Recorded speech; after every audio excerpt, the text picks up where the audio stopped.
There's so much that you can do with sweet potatoes. You can mash them and do things to them and layer things on top of them like marshmallows and all sorts of things. But a lot of people don't realize, other than sweet potato pie, that you can really use them and they make a great dessert. So I'm going to show you an easy cake right now, a sweet potato cake. I've got some butter that I'm creaming in here, which is the word, and just getting soft. And what I'm going to cream that with is some regular granulated sugar. And then also some brown sugar. So a combination. Brown sugar, sweet potatoes really take brown sugar on. So once we get the sugar creamed with the butter, the first thing you want to do, folks, is to make sure that you scrape down, even if you're using a hand blender, you want to scrape down the sides so that everything is going to be incorporated, including the bottom. So that's the first thing that we're going to do there. Scrape down the sides of that. Then we're ready to move on. Then, the next thing that we're going to do is I have 2 or 3, depending on size of those sweet potatoes that we roasted. We let cool. The skin comes right off of them, and you just mash them. That's what I have here. That's the next ingredient now that we're going to add into the brown sugar and white sugar with the butter that we've creamed. So let's get that going in there now. And we'll just slowly start incorporating that. While we're incorporating that, this is what we're going to do next.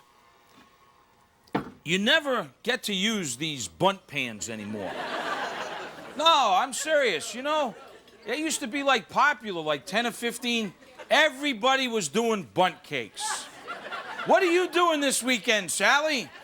I'm doing a bundt cake. What are you bringing to the old dinner?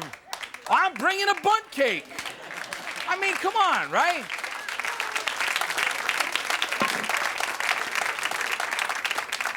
I'm determined to bring the bundt cakes back. But anyhow, so I lightly buttered and floured that. Let me show you now what we're going to do. The sweet potatoes mixing in there now with our butter and sugar. And the next thing that we're going to do, folks, is add all our dry ingredients. I have flour. I have allspice, nutmeg, cinnamon, ginger, baking powder and baking soda, which is going to be our leavening agents in there, and also a little salt. So those are our dry ingredients. And then what I do is mix those with a little whisk like that into the flour. All right, now we're ready to go here. Now our sweet potato mixture, what we're going to do is we're going to add 1 egg at a time.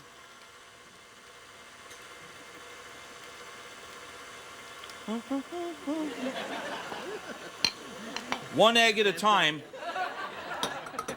And now what we're going to do is we're ready for our dry ingredients. But look, I like these folks over here. So when you're doing this at home, okay, you don't want to make sure, exactly. So we're going to just move it along a little bit. Come on, okay. And then we're going to take our dry ingredients and add our dry ingredients in there. Chopped walnuts. But you can use whatever nut that you like.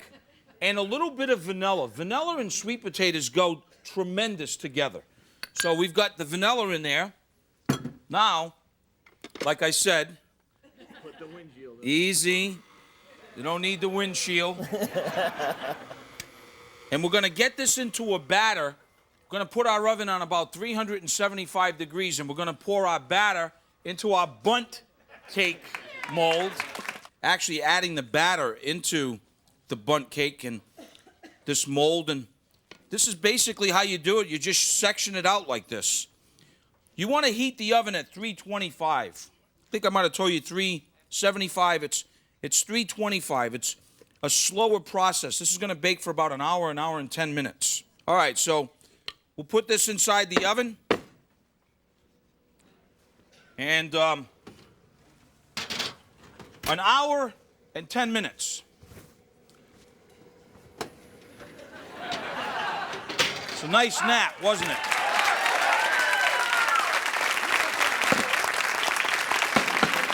Now, they come in these other rubber ones too. Watch this though. We're going to try to just take these, turn it right out like that, right? Now,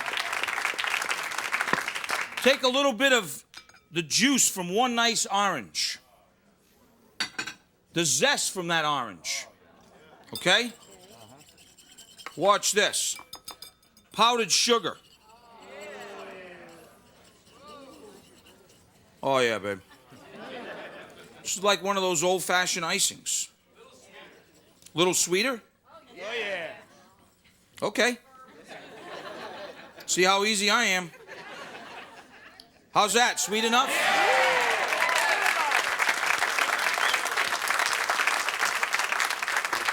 Now, when you're ready and it gets nice and cool, folks, this is another one of those great dishes to bring to a party or a brunch, because what you can do